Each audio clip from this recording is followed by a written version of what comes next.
Karl Rove, I think it was 2005 or so, 2006, you can pull it up. Karl Rove, We Control Reality, and you'll pull up the original articles. And the reporters are all, but you've been caught lying about this and that, and they're all standing around him at a cocktail party, the so-called elitist, and he disdainfully looked at them. The only reason they all reported on it is because they like thinking they're the insiders and they're conning the public. They didn't like having him say, you're a bunch of trash, you're a bunch of stupid scum, and laughing at him. But Karl Rove looked at him and he said, it doesn't matter if we lie or tell the truth, and this is all quoted by multiple papers, because we control reality. We in the elite are history's actors, and we'll change our story day to day, and then you will dutifully go and report that change in reality, because you do whatever we say, we control reality. And Karl Rove could tell them that because he knows they'll just lose their jobs if they don't do what he wants. It was all about that disdain. Well, let me tell Karl Rove and the rest of these globalist murderers something. You don't control reality, you arrogant, prideful little piece of garbage. Pride goeth before the fall.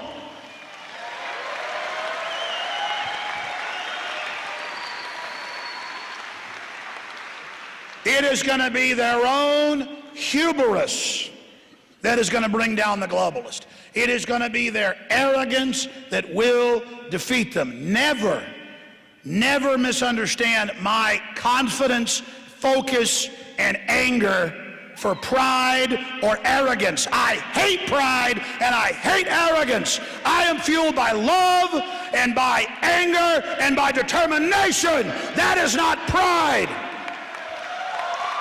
That is necessity.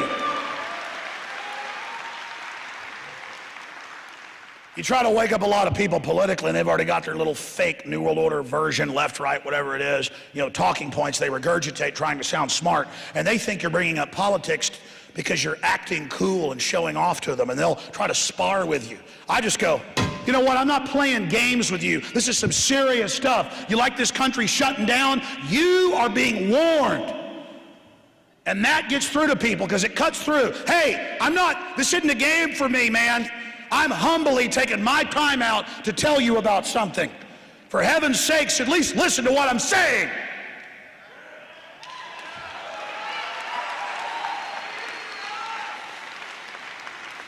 Now I'll start trying to get into the speech a little bit here. I tell you, I really can't wait to get to your questions because those are always so great. Continuing here. If Richard is in the building, who's doing everything on this trip, Richard's doing the job of 3 or 4 people. Can I have a glass of water, Richard? Thank you. All right, continuing here, because I yelled and screamed a little too much today already. People think it's like, my radio voice? That's from screaming too much. Everybody wonders why these old guys, in the old days, the radio voice sounded like this. That was old guys been on the radio 40 years drinking Jack Daniels and smoking cigarettes. And I've been, in the day, I guess I had a few of those too, but I got like an 80-year-old guy voice at 38. All right, continuing here, ladies and gentlemen. Going over these points that I have here, and then later I'm gonna do something different in the speech. I'm gonna let people shout out topics the last 20 minutes or so that you want me to give you a comment on. And then I'll do what no one else can do. I'll interrupt my own speech that way. Anyways, I figured out a way to do it. Now, I've already talked about this. We are winning. We are having big effects. We do have the power, and it's in that realization that we win. In fact, the other day when I was writing this speech before I left Austin, or just these points I wanted to go over, it's not really a speech, it's just points, little data points to remind me of what I wanted to cover. I had trouble stopping on all the successes that we've had against corruption when we take action. Look at Congress. Getting in big trouble now for insider trading. That's been going on for decades now, being exposed. Look at the success we're having all over the world. Governments are admitting that carbon taxes are a scam to shut down certain industries and raise taxes on the general public and shut down our industrial society to a great extent. Carbon taxes and the whole fake UN environmental movement that could care less about the environment is burning down in flames. It is irrevocably wrecked, and that is incredibly positive.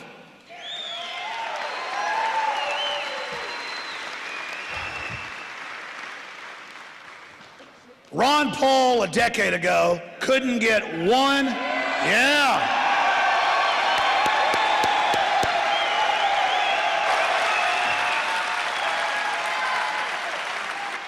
Ron Paul, a decade ago, could not get one co-sponsor to audit the Federal Reserve. Last year, it passed the House, went to the Senate, they changed it, sent it back to the House. They killed it procedurally and passed a whitewash. But the point is, we've gone from no one, except maybe 1 out of 1,000 15 years ago or so, knowing the Federal Reserve is a private offshore bank corporation run by a big banking organized crime syndicate on record. No one even knew that. In fact, they would say you were a conspiracy theorist if it was private. Remember, I remember 12 years ago, reporters calling up, laughing at me from major newspapers and going, Mr. Jones, you think the Federal Reserve's private and there's big mega banks going to take over and set up a world government? And they laugh at me. Look at how today all of this is now out in the open. Well, it is a world government run by big mega banks, and they are getting rid of the freedom in Europe, and they are installing the presidents and prime ministers, but The Economist magazine and others say they're the experts. I mean, this isn't like Mussolini or Stalin. This is the bankers. So again, everything we talked about now happened because we were reading their own documents. Everything we discussed is now unfolding. And so our credibility is rising. Your credibility is rising. People that laughed at you 5, 10 years ago, they're not going to laugh now. Look at our unprecedented success that we've had with Ron Paul and G. Edward Griffin and myself and so many of you out there. I mean, I was talking to folks that were bringing speakers here in the early 1990s, covering these topics here in Orlando, and talking to crowds of, 100 people. And now look, we're talking to 1,100. We could have probably got a bigger venue and done some advertising and had 3,000. The point is that we're growing exponentially, and they can't shut all of us down. And as more people within the system begin to awaken, as more people realize they don't have a stake. There are a lot of sociopaths and corrupt people that serve the system because they think they've gotten on the bandwagon with the winning team. They're starting to figure out the New World Order doesn't have a place for them at the table. They're starting to figure out they got conned. They're starting to figure out, wow, all this is true. They're not just going along with some good old boys and some corruption. They're going along with something really evil that's going to destroy their future and their children's future, and they're getting reality real fast.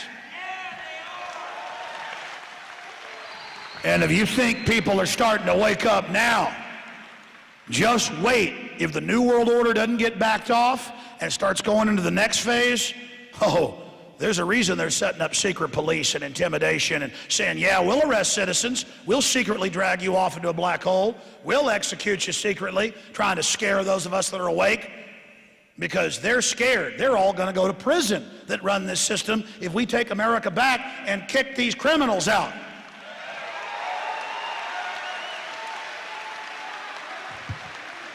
So the private Federal Reserve is now sitting there. They can't, even the establishment mouthpieces admit it's private now. Well, it is private, but they know how to run things better. And they know how to give themselves trillions of your tax money and then loan it back to you at 30% and tell you how lucky you are. These are good guys. They're nice people. You see, every day they're more revealed. Every day you wake somebody up. You warn somebody. You pass on a DVD. You call into talk radio. You call into C-SPAN. Every day is another little cut. The New World Order is bleeding out in front of all of us, and we're getting stronger by the minute.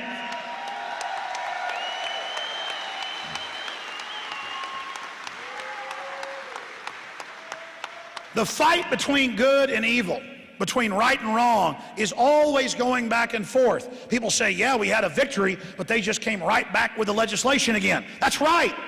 That's the nature of life. You got your kids to do the homework that night, but they wouldn't do it the next day. It was, you had to drive through traffic and go to work and bust your butt and do all this, and it was tough. You had to do it again and again and again. That's what life is. And in a fight for freedom, in a fight against a bunch of control freaks that want to run your life because they love it, you're going to have to fight them every day. You're going to have to fight them really hard, because for a long time, a bunch of people thought, well, America's perfect. America, we don't have to worry about stuff here.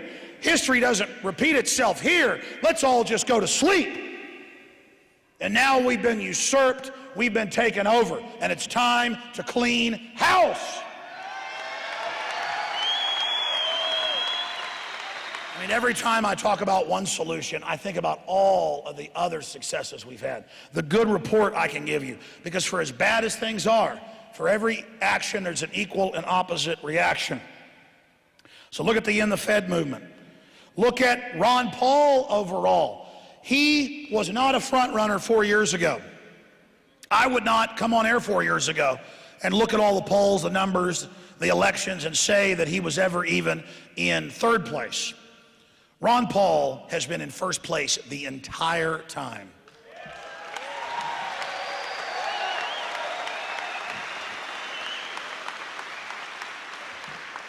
And I've gone over the data long before the media is forced to report it. Iowa, Maine, South Carolina, Nevada, all stolen in front of everybody. 2 states have suspended the election. But say, we're not going to say what we do now that we admit it's a fraud and Ron Paul really won. But Romney and Santorum are still the winners. But just don't worry, we're not, yes, we didn't count these counties Ron Paul won. Yes, but just forget about it. Forget about it. That's what they say, just move along. So you're like, but wait a minute, Ron Paul's really in first place? Ron Paul won all the straw polls, exit polls show he's winning everywhere. That's terrible. He's in first place, but they stole it from him. First, he runs 4 years ago and educates people, creates a cadre of larger group awake to the private Federal Reserve globalist crime takeover. He runs 4 years later, becomes the front runner, is the real winner, would be our president in every Gallup poll, destroys Obama better than anybody.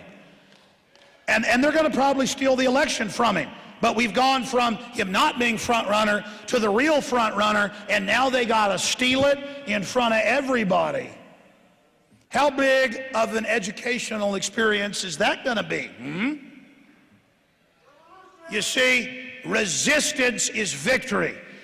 Every time we get in the ring, even if they cheat and win, everybody's watching.